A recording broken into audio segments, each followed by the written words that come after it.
NPS ठीक नहीं है इसलिए वो यूपीएस लेके आई। यूपीएस को हम कहते हैं उल्टा पुल्टा स्कीम।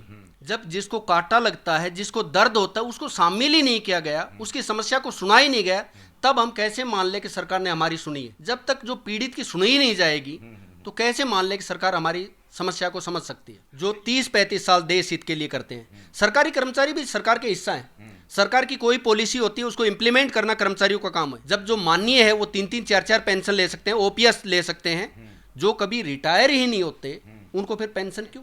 जब इलेक्टेड को दिया जा सकता है तो सिलेक्टेड को क्यों नहीं? सिलेक्टेड भी अपनी मेहनत के दम पर है, और कर्मचारी हैं वो जो पूरी तरह से सरकार को अच्छी तरह चलाते हैं, सरकार के हिस्सा है।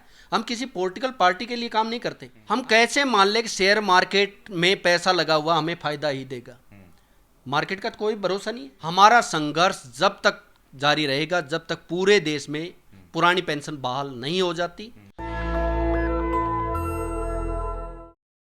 हमारे साथ बातचीत करने के लिए मौजूद हैं विनोद यादव जी, जो कि प्रेसिडेंट हैं all India NPS employ federation Delhi के। तो हम बात करते हैं कि क्या समस्या है एनपीएस में और यूपीएस में, आखिर क्यों ओपीएस के लिए ही जो है ये लगातार आंदोलन कर रहे हैं। विनोद यादव जी, सबसे पहले तो आपका नेशनल दस्तक पे स्वागत है। भाई साहब बहुत बहुत धन्यवाद, आपने बहुमूल्य समय निकाला, उसके लिए भी धन्यवाद। भाई साहब पेंशन की जो बात करते हैं, क्योंकि गवर्नमेंट ने पहले हमारी मांग रही है ओपीएस को हम सिंपली कहते हैं, हम चाहते हैं ओल्ड एज इनकम सिक्योरिटी की बात करते हैं। सरकार ने ये माना कि एनपीएस लेकर के आई, लेकिन कहीं ना कहीं एनपीएस में सुधार के बाद सरकार को समझ में आया वो एनपीएस ठीक नहीं है, इसलिए वो यूपीएस लेके आई। यूपीएस को हम कहते हैं उल्टा पुल्टा स्कीम, क्योंकि एक गारंटी की बात तो करती है, लेकिन दूसरी तरफ जो हमारा मोटा जो इनकम है, जो मोटी जो कमाई है, जो मोटी पूंजी है, उसकी तरफ कहीं ना कहीं सरकार की मंशा, कहीं ना कहीं स्वार्थ जुड़ा हुआ है। इसलिए वो रिटर्न की बात नहीं करती, हमारे कॉर्पस को देने की बात नहीं करती। अच्छा, सरकार तो ये कह रही है कि जो ये यूपीएस उन्होंने बनाया है, तो यूपीएस में सोमनाथन कमेटी की सिफारिशें हैं और इसमें कर्मचारियों के प्रतिनिधियों से मिलकर बात की गई है, तब जाकर जो है यूपीएस आया है और इसमें जो है ओपीएस की सारी खूबियां सम्मिलित है। फिर आप लोग क्यों फिर जो है ओपीएस के पीछे पड़े हैं? सरकार तो कह रही है कि इसमें सभी लोगों की बातचीत है, सभी लोगों की समस्या का समाधान है। एक चीज़ पूछना चाहता हूं मैं सरकार से, आपके माध्यम से, जिन जेसीएम के साथियों के साथ मुलाकात की है सरकार ने, जिनके व्यूज लिए हैं, क्या उनमें एक भी एनपीएस पीड़ित साथी था? जब जिसको कांटा लगता है, जिसको दर्द होता है, उसको शामिल ही नहीं किया गया, उसकी समस्या को सुना ही नहीं गया, तब हम कैसे मान ले कि सरकार ने हमारी सुनी है? कम से कम सरकार को उन एनपीएस कर्मचारियों को उसमें शामिल करना चाहिए था जिसको इसको लेकर के समस्या है।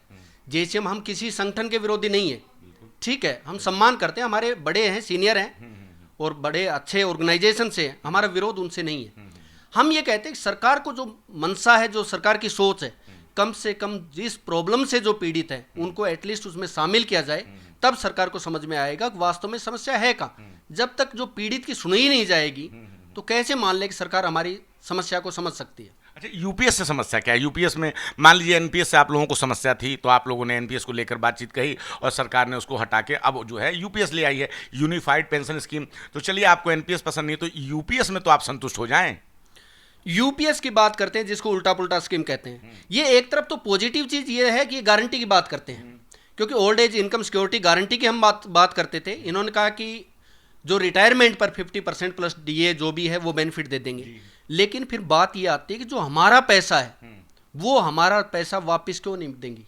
हमारा जो कॉर्पस है, हमने अपनी मेहनत से जो जोड़ा हुआ है, आप दे दे, सरकार अपना हिस्सा लेकर के दे दे, कोई दिक्कत नहीं है, 50% प्लस डीए दे दे, लेकिन जो हमारा जो पैसा है, लगभग जो कॉर्पस बनता है 40 के आसपास, 40% के आसपास, वो हमारा कॉर्पस दे दे, और बाकी हमारी जो ओल्ड एज इनकम सिक्योरिटी की जो बात करती है 50% प्लस डीए वो दे दे सरकार अपनी तरफ से, कोई इशू नहीं है।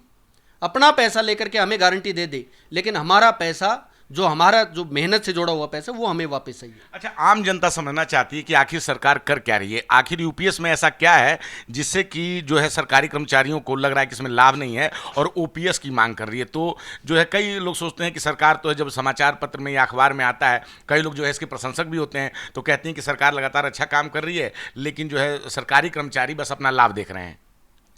देखो, सरकारी कर्मचारी वो सेवक हैं जो 30-35 साल देश हित के लिए करते हैं। सरकारी कर्मचारी भी सरकार के हिस्सा हैं। सरकार की कोई पॉलिसी होती है उसको इंप्लीमेंट करना कर्मचारियों का काम है। आपने रिसेंटली देखा होगा कोविड के टाइम देश किस त्रासदी से गुजरा है। उस त्रासदी के टाइम पर जो सरकारी कर्मचारी है पूरी ताकत के साथ धरातल पर काम किया है। जबकि आपने देखा होगा कुछ चीज़ें ऑनलाइन होती थी, आपका मेडिकल लाइन लगा दीजिए, एजुकेशन लाइन लगा दीजिए, हर चीज़ में ड्यूटी दी है कर्मचारी ने। गवर्नमेंट की पॉलिसीज है उसको इंप्लीमेंट कौन करता है? सरकारी कर्मचारी करता है। सरकारी कर्मचारी बोझ कैसे हो सकता है जब जो माननीय है वो 3-3 4-4 पेंशन ले सकते हैं, ओपीएस ले सकते हैं, जो कभी रिटायर ही नहीं होते उनको फिर पेंशन क्यों? और हम बात करते हैं जब इलेक्टेड को दिया जा सकता है तो सिलेक्टेड को क्यों नहीं? सिलेक्टेड भी अपनी मेहनत के दम पर है, अपनी ताकत जो अपनी जो काबिलियत है उसके दम पर है। जब इलेक्टेड एक दिन के लिए भी बनता है तो उसको मिल जाती है, जब 30-35 साल सेवा देने वाले कर्मचारी को क्यों नहीं मिलनी चाहिए?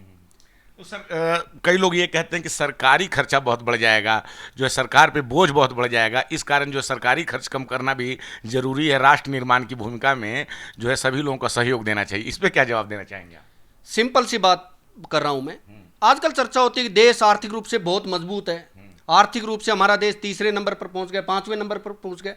देखो दो बातें हो सकती है जो कंट्राडिक्शन पैदा करती है, या तो सरकार का डाटा गलत है, जो रैंक बताते हैं या तो वो गलत है, या फिर हम मजबूत हैं तो कर्मचारियों को इस तरह से ओल्ड एज इनकम जो गारंटी है वो देने में कहीं कोई दिक्कत है नहीं। और हम सॉल्यूशन के साथ हैं। All India NPS employ federation पूरे रिव्यू कमेटी के सामने भी हर चीज को सॉल्यूशन करके हंगामा खड़ा करना हमारा मकसद नहीं है। हम सॉल्यूशन के साथ हैं, बिल्कुल कैलकुलेटेड सारी डाटा सब कुछ हमने दिया है और कहीं भी इस तरह की कोई दिक्कत नहीं है कि सरकार को ओपीएस देने में कहीं दिक्कत आ सकती है।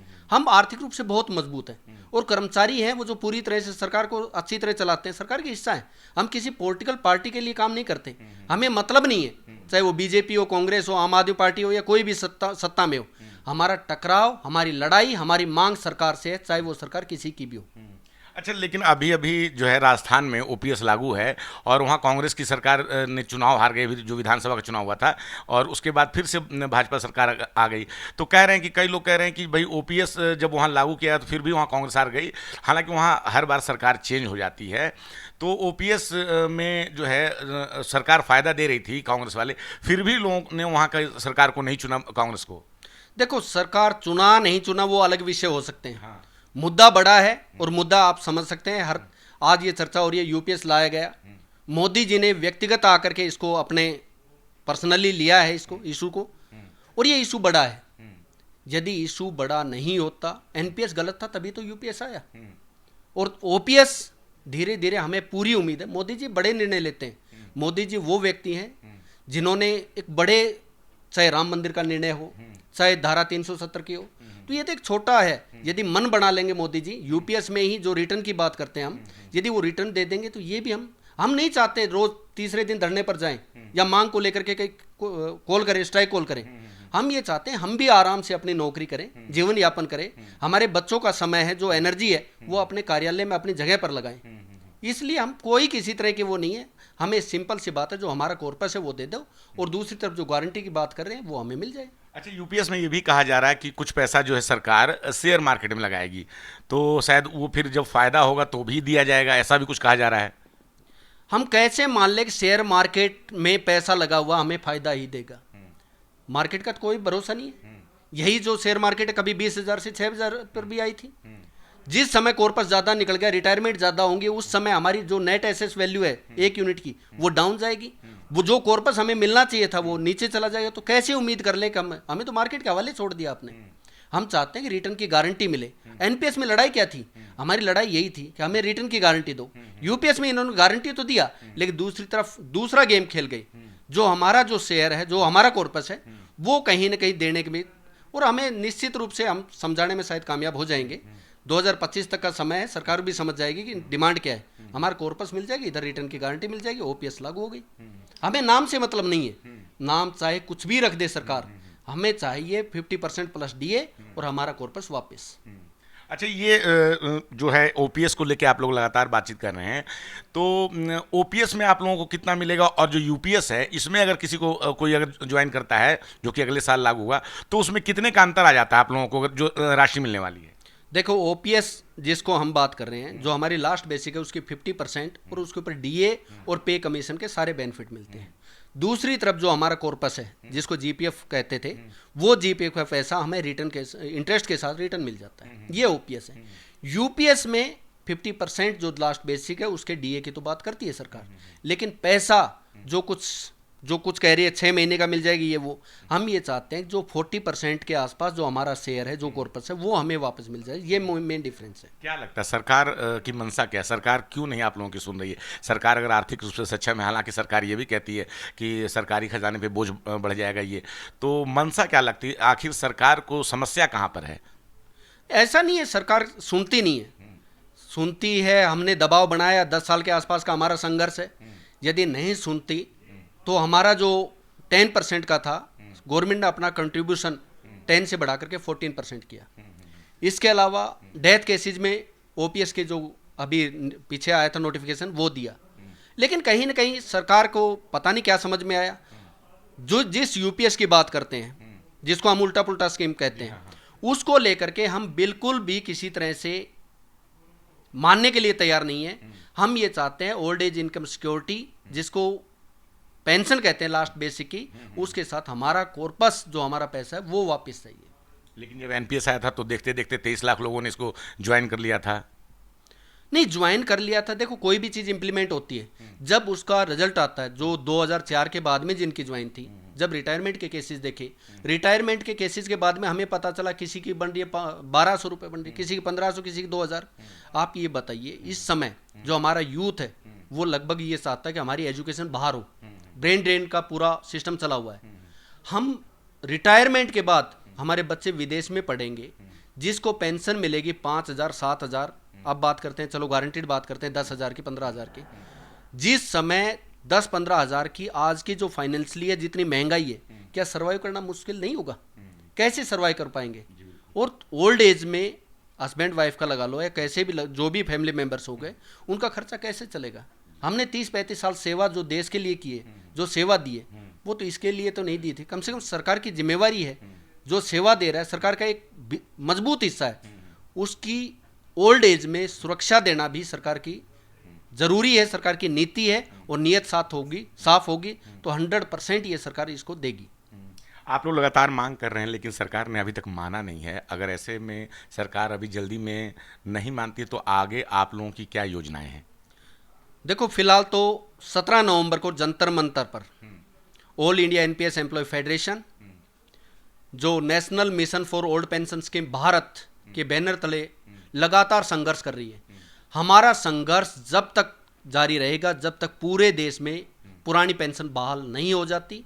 फिलहाल जंतर मंतर है, आगे जो निर्णय होगा, हमारी जो कार्यकारिणी है उससे सलाह मशुरा करके निर्णय लिया जाएगा।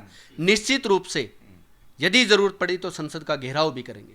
मतलब ये तय है कि जब तक मांगे नहीं मानी जाएगी तब तक आप लोग इस आंदोलन को चलाते रहेंगे और सरकार को कहीं ना कहीं झुकने के लिए मजबूर करेंगे। बिल्कुल, निश्चित रूप से हमारा जो टारगेट है वो ओपीएस है, पुरानी पेंशन है। और जब तक हमारा संघर्ष जारी रहेगा, जब तक पूरे देश में पुरानी पेंशन बहाल नहीं हो जाती। और आपके माध्यम से भी हम हर देश के एनपीएस कर्मचारी से मांग करते हैं, आह्वान करते हैं, बहुमूल्य समय निकाल कर जहां हमारी पुरानी पेंशन की मांग के लिए संघर्ष हो, उसमें अपना जरूर सहयोग करें। यदि अब हम सोते रह गए तो जो यूथ है, हमारी आने वाली जनरेशन है, वो कहीं ना कहीं पछताएगी, क्योंकि जो पहले गलतियां हो चुकी, जो आज हम भुगत रहे हैं, वो भविष्य में न भुगतना पड़े, इसके लिए संघर्ष जरूरी है। और ये संघर्ष निश्चित रूप से रंग लेकर के आएगा और सरकार को पूरी तरह से ओपीएस बहाल करनी पड़ेगी। चलिए, शुक्रिया जी। नेशनल दस्तक की आपसे गुजारिश है कि अगर इसको बचाना चाहते हैं तो नेशनल दस्तक को सब्सक्राइब करने के लिए रेड कलर के सब्सक्राइब बटन को दबाएं, फिर बेल आइकन की घंटी दबाएं। नेशनल दस्तक को बचाने के लिए बहुत जरूरी है कि हर खबर को शेयर करें, लाइक करें, कमेंट जरूर करें।